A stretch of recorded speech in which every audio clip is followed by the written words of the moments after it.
Assalamualaikum warahmatullahi wabarakatuh. Kula Fitriyatus Sholihah, kula mahasiswa Universitas Trunajaya Madura. Dinten iki kula badhe nyampaiaken tentang babagan geguritan. Monggo kita simak sedaya. Belajar saka takdir. Sejatine kelangan kuwi lara.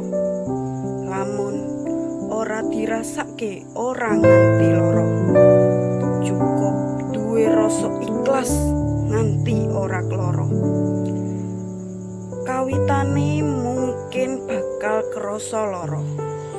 Lamun ora digawe pikiran ya ora bakal krasa.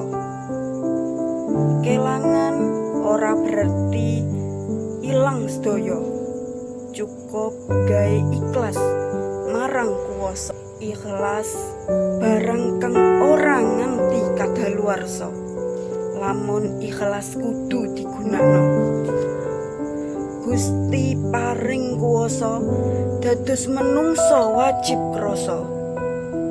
Raga ilang lamun batin tetep krasa.